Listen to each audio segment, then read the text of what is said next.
भदोही से बड़ी खबर। भदोही नगर पालिका को मिली तिरंगे की रोशनी की सौगात स्वतंत्रता दिवस से पहले। भदोही से खबर। भदोही नगर पालिका को मिली तिरंगे की रोशनी की सौगात स्वतंत्रता दिवस से पहले। सरकार की घर घर तिरंगा की पहल भदोही नगर पालिका कर रही है। पूरे नगर को तिरंगामय फीता काट बटन दबाकर सांसद भदोही डॉक्टर विनोद बिंद जी ने किया उद्घाटन।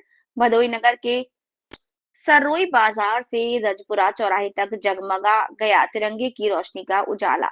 पूरा प्रयास रहेगा भदोई नगर पालिका को जगमग करने का, कहा सांसद भदोई ने।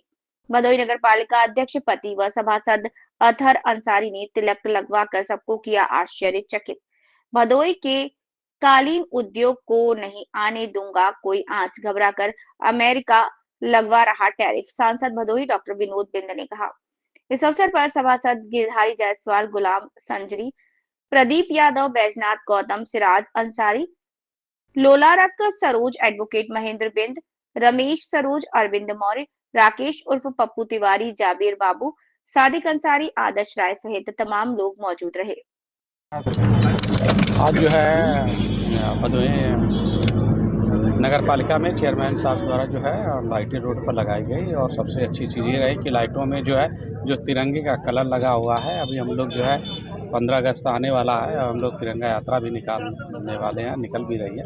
पहले जो है हम अपने जो है जो भी हमारे वीर सैनिक जो है अपने देश के लिए प्राण गंवा दिए थे, उनको मात्र 15 अगस्त 26 जनवरी को हम लोग याद करके वही भूल जाते थे। और हमारे देश के यशस्वी प्रधानमंत्री मोदी जी को मैं धन्यवाद दूंगा कि उनके लिए जो जिनको इतिहास के पन्नों में से गुम कर दिया गया था, उनके अमृत काल में जो है उन लोगों के बीच में लाया गया और जानने का भी प्रयास किया गया। हम अपने महापुरुषों के लिए, अपने देश के लिए हमारी सरकार जो लगी हुई है। और आप लोगों ने अभी देखा कि ऑपरेशन सिंदूर जो है इस बात का गवाह है कि हम इतने शक्तिशाली हो गए हैं कि घर बैठे ही दुश्मन का जवाब दे सकते हैं। हमारे प्रधानमंत्री जी भी ये कहते कि अगर हम किसी को छेड़ते नहीं हैं, अगर छेड़ोगे तो छोड़ेंगे नहीं, उसका जवाब भी दिया गया। तो मैं यही कहूँगा कि आज हमारा देश जिस गति से आगे जा रहा है, सबका योगदान महत्वपूर्ण होता है। हर लोकतंत्र में आप जैसे आप चौथे पिलर हैं तो आपका भी महत्वपूर्ण भूमिका होती है हर चीज़ों को बताना।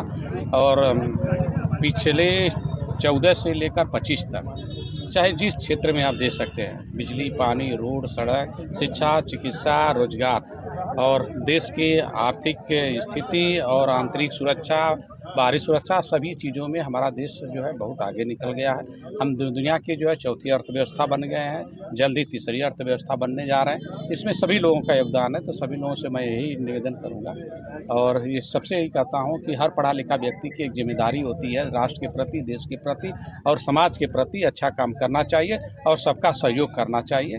और जिस तरह से मेरा भी संकल्प है और पूरे यहाँ के जनप्रतिनिधियों के साथ मिलकर, यहाँ के पूरे जितने भी चेयरमैन हैं सबके साथ मिलकर एक विकसित भदोही बनाना है, एक सुदृढ़ भदोही बनाना है, एक मॉडल भदोही बनाना है और उस सिद्धांत पर हम काम कर रहे हैं। और यहाँ तक कि जिसे हम कालीन की नगरी कहते हैं, पूर्वांचल का मैनचेस्टर कहते हैं। और मेरा भरसक प्रयास है कि यहाँ पर जितने भी कालीन उद्योग हैं इसको और भी बढ़ाया जाए, उद्योग धंधे लगवाया जाए।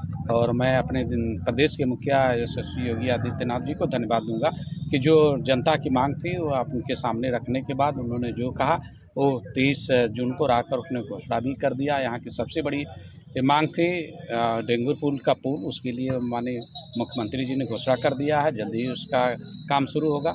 और हमारे भदोही ज़िले में जो है कोई यूनिवर्सिटी नहीं थी, उस समय भी आया, लोगों ने आवाज़ उठाई, मैंने कहा कि नहीं होगा, उसकी भी घोषणा हो गई है। और जब मैं आया हूँ इस ज़िले में सिटी स्कैन नहीं होता था, सिटी स्कैन शुरू हो गया है जिला अस्पताल में। फ्री के जो है आपका जांच हो गया, शुरू हो गया, अल्ट्रासाउंड हो गया है और 100 शैय्या का हॉस्पिटल भी दिसंबर तक शुरू होने का पूरा प्रयास किया जा रहा है। और हमारे प्रदेश के मुखिया और देश के मुखिया दोनों लोगों की सोच है कि समाज के निचले पायदान पर खड़ा व्यक्ति है उसको भी मुख्य धारा में जोड़ा जाए, उसको भी शिक्षा, चिकित्सा, बिजली, पानी, रोड, सड़क सब कुछ दिया जाए और सारी सुविधाएँ दी जाए। वो आपके सामने दिखता है और पन्नों पर, ये हमारी योजनाएं पन्नों पर नहीं चलती है, धरातल पर चलती है और दिखती भी है। तो इसमें आप लोगों का भी महत्वपूर्ण योगदान होता है कि जनता के बीच पहुँचाएँ, और लोकतंत्र में आपकी महत्वपूर्ण भूमिका होती है सही को सही दिखाने के लिए। और जिस तरह के जिस गति से हम लोग जा रहे हैं वो दिन दूर नहीं है, जबकि हमारे देश के प्रधानमंत्री जी की दूरदर्शी सोच है। 2047 तक भले रखे हैं, लेकिन मुझे लगता है कि हम लोग जल्द ही दुनिया की बड़ी शक्ति के रूप में और विश्व गुरु बनने के कगार पर। 2 महीने बाद भदोही में इंटरनेशनल कारपेट फेयर लगने वाला है और अमेरिका द्वारा टैरिफ भी लगाया गया। तो भदोही के उद्योगपतियों की बात, क्योंकि भदोही नगर की बात है, कारपेट उद्योग जो है भदोही की रीढ़ है। नहीं, उस पर भी बात हो रही है, हमारे देश के प्रधानमंत्री जी उसको जवाब देंगे, और उस पर भी टैरिफ लगा है तो भी ख़त्म नहीं होगा, ऐसा नहीं है। और जब आदमी परेशान होता है तो इसी तरह की बातें करता है, और जान रहे हैं, सारी दुनिया जान रहे हैं कि भारत एक मजबूत राष्ट्र हो गया है और इसको किसी तरह से हम डिगा नहीं सकते हैं। बड़ी सारी बातें आती है और हम उस स्थिति में नहीं है, दूसरे पर डिपेंड नहीं है। भारत जो है अब प्रबल हो गया, सबल हो गया है, अब मजबूत हो गया है और विकसित भारत की तरफ अग्रसर हो गया है। पहले वाला भारत नहीं रह गया है। दुनिया चाहे कुछ भी कर ले, हमारे मोदी जी जिस तरह से काम कर रहे हैं, जिस तरह आगे जा रहे हैं, हमारा देश जरूर आगे जाएगा। धन्यवाद।